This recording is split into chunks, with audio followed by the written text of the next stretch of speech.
Once again, let me start by conveying my thanks to our co-host, Portugal, through my good friend, President de Souza, in the manner in which we have organized and put this conference together. I also join him in thanking the Secretary General for his commitment to this particular agenda. It's not new to him. It's something that he has been passionate and closely followed, and his support and his commitment, I do believe, will go a long way in ensuring that we find consensus on something that concerns us all. I also want to thank all the participants because, again, as we said earlier, we know this conference is 2 years late as a result of COVID. And it is indeed my hope that we will be able to build on here in Lisbon, where we left off from the first conference that was hosted by Sweden and Fiji. And again, as I said earlier, then we committed ourselves to certain actions. We made a lot of commitments as to what to do. Our hope and our prayer is that in Lisbon, we will turn those commitments into action. We now have the science. We are no longer engaged in guesswork. We know the harm that we are doing to our oceans. We know that if we do not begin to reverse some of those actions, we are facing a global calamity. This is not a fight that can be won by any one nation. This is a fight that is going to require each and every one of us. This is where our attention should be, and it is indeed my hope, especially working through you, our colleagues in the Fourth Estate, working with young people whose future it is that we are jeopardizing. We will begin to find and to act on the solutions that we already have. We will begin to put resources behind this fight. We can no longer continue with empty words. Words are not going to help us. It is action. It is being able to mobilize the necessary resources to be able to deliver on the proposals that we have. And it is my hope and prayer that all delegations here will be able to find consensus on a way forward that gives a bright and promising future, especially for our young people. The ocean is the most underappreciated resource on our planet. Most of us do not comprehend just how central the ocean is to human existence. And for this, let me just cite a few examples which underscore why we are in this meeting today. Our oceans cover 70% of the global surface, and 3 billion people depend on marine and coastal biodiversity. The ocean is home to about 80% of all life in the world, and it supplies nearly half of the oxygen we breathe, and 90% of the world's goods are traded across oceans, and this list goes on and on. But human action has put ocean systems under immense stress. We dump more than 8 million tons of plastics into the oceans each year, sickening and contaminating at least 700 species of marine life. We're also threatening the stability of fish populations through illegal, unreported, and unregulated fishing, and are altering and destroying marine ecosystems through dumping of toxic wastes into the waters. Poor management of the ocean has reduced the ocean's natural ability to restore itself. And I find it quite surprising that we would put such a critical resource at risk. But yet, if we manage the ocean more sustainably, it could produce as much as 6 times more food, generate 40 times more renewable energy than it currently does, and help lift millions of people across the globe out of poverty and increase economic as well as environmental resilience. Our actions are not commensurate with the threat that faces the oceans. We urgently need to build an ocean-based economy where effective protection, sustainable production, and equitable prosperity go hand in hand. These actions must be taken collectively because the ocean is a global common good. 2/3 of our global waters lie in areas beyond national jurisdiction of economic zones. Action or lack of action in one sea will have a positive or negative effect on other seas. Success in managing our global aquatic resource therefore requires and hinges critically on all of us working together. We need, ladies and gentlemen, to build political momentum towards ocean climate action as we head for the 27th session of the UN Climate Conference in Sharm el-Sheikh in Egypt in November of this year. We can no longer continue to make commitments that we cannot honor. Let me stress the importance of engaging all stakeholders. The youth, for example, must be our torchbearers on ocean action, and they need a front row seat in this discussion. The inspiring ocean-based actions that the youth presented yesterday demonstrate that they indeed are and can be a part of the solution. So as I conclude, I take this opportunity to wish all of us fruitful deliberations, and in the years to come, I would like us to look back on Lisbon as the place where we bent the arch of history and boldly chose to sustainably produce and protect our oceans. I thank you.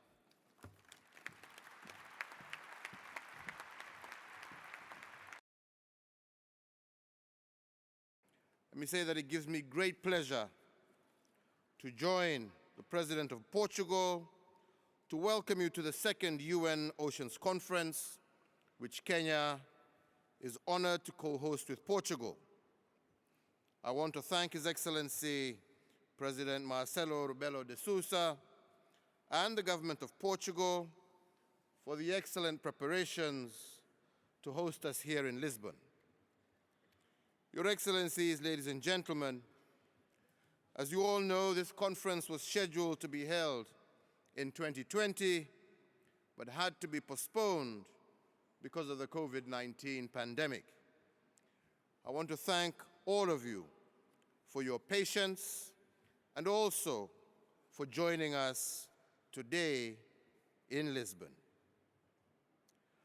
The first UN Oceans Conference, which was hosted by Sweden and Fiji in 2017, raised an alarm on the urgent need to scale up action on the SDG 14 to conserve and sustainably use oceans, seas, and marine resources for sustainable development.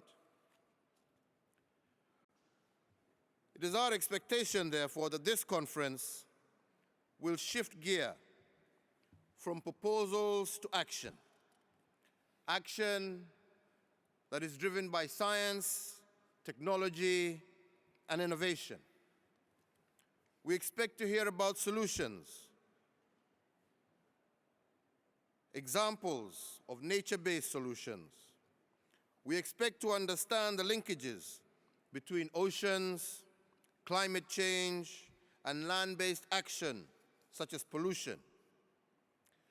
And of great interest to most of us, ladies and gentlemen, is that we expect to leave Lisbon with a clear understanding of financing options and pathways. We note with concern that the SDG 14 is the most underfunded of all the 17 SDGs. Ladies and gentlemen, in the ocean, therefore, lies great risk as well as great opportunity. The burden of choice lies with each and every one of us. Over the last decade, we have accumulated sufficient knowledge of all the risks and opportunities and deepened our understanding of actions that we should take.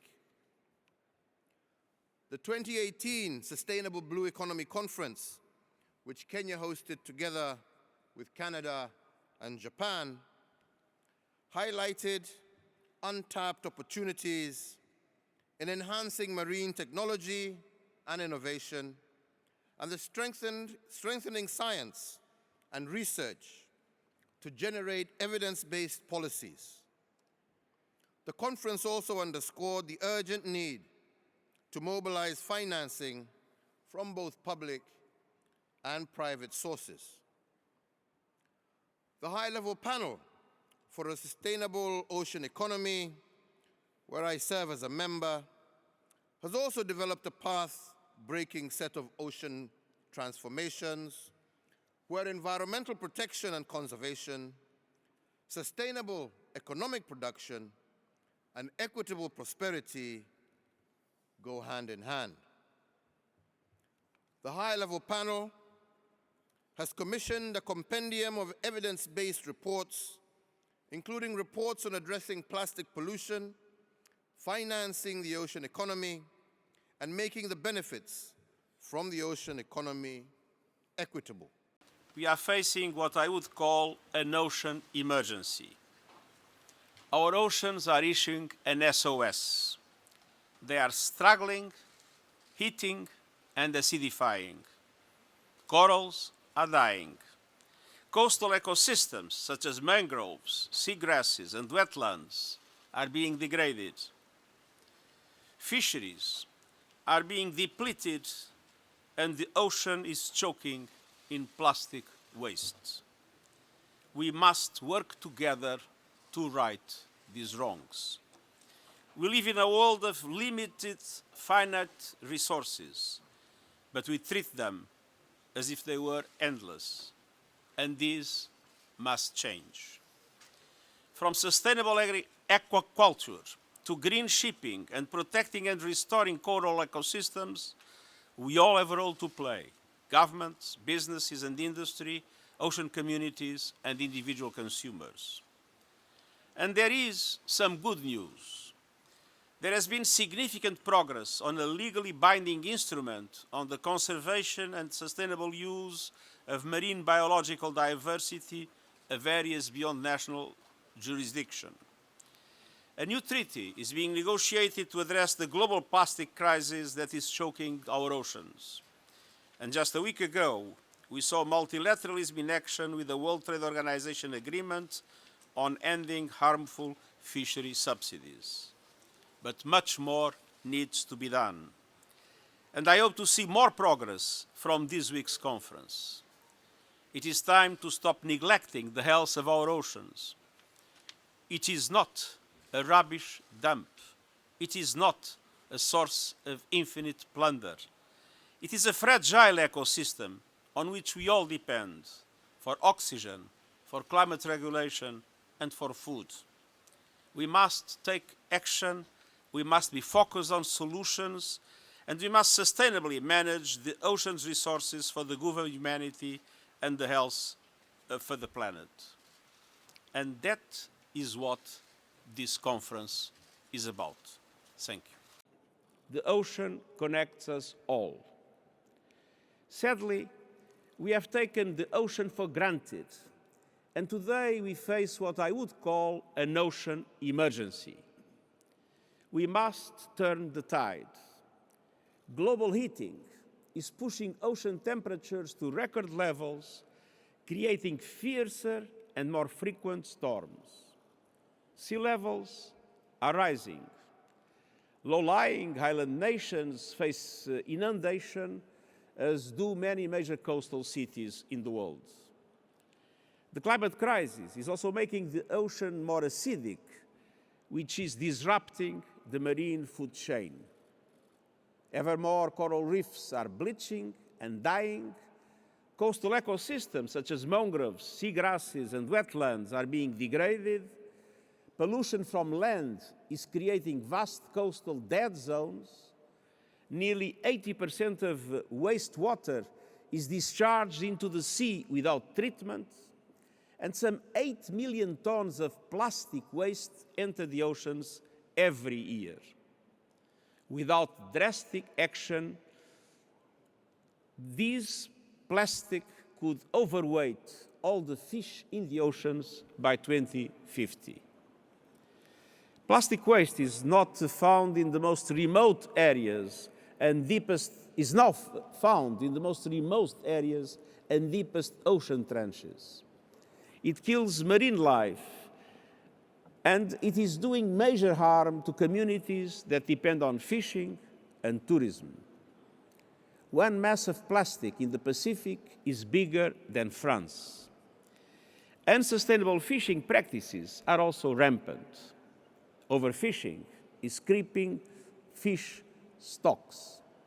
So, Excellencies, we cannot have a healthy planet without a healthy ocean. Our failure to care for the ocean will have ripple effects across the entire 2030 agenda. The ocean produces more than half of the oxygen we breathe. It is the main source of sustenance for more than 1 billion people. And industries relating to the ocean employ some 40 million people, and a healthy and productive ocean is vital to our shared future. Third, we must protect the oceans and the people whose lives and livelihoods depend on them from the impact of climate change. All new coastal infrastructure, investments from cities and villages to port installations should be climate resilient. The shipping sector should commit to net zero emissions by 2050 and present credible plans to implement those commitments. And we should invest more in restoring and conserving coastal ecosystems such as mangroves, wetlands, and coral reefs. These are instrumental in capturing carbon and enhancing people's resilience and livelihoods. Finally, I invite all to join the initiative I recently launched to achieve the goal of full early warning system coverage in the next 5 years. We will target efforts to reach coastal communities and those whose livelihoods depend on early warning at sea. Fourth, we need more science and innovation to propel us into a new chapter of global ocean action. I invite all to join the goal of mapping 80% of the seabed by 2030. And I encourage the private sector to join partnerships that support ocean research and sustainable management. And I urge governments to raise their level of ambition for the recovery of ocean health. Let me conclude trying to say what is a very wise Swahili proverb, which teaches us, bahari itatufikisha popote. The ocean leads us anywhere. It can help open new horizons and lead us to a more just and sustainable future for all. Together, let us do our part to make a difference for the ocean and for ourselves. Thank you.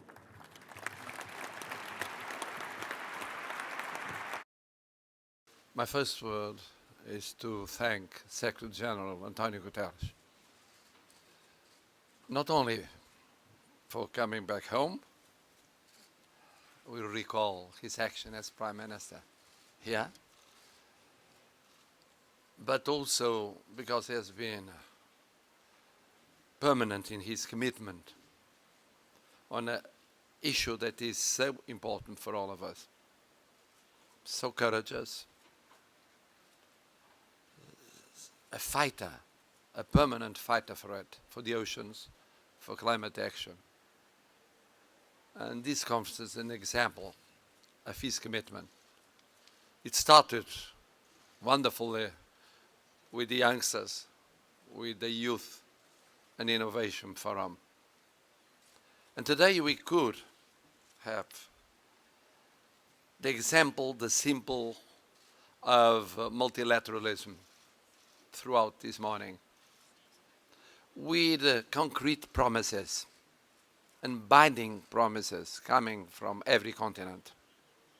From Latin America, concerning protected areas, 30%. Coming from one country, speaking on behalf of other countries. Also, from Portugal, as the Portuguese Prime Minister spoke of anticipating the promise of having also 30% protected maritime areas. And then from almost every speaker, we heard good news about this fight. But I would very much like also to speak of the cooperation between us, Kenya and Portugal, preparing this conference. Two countries, one from the north, the other one from the south, showing how cooperation is so important today. In a moment of dissent, in some cases of war, we just do the opposite.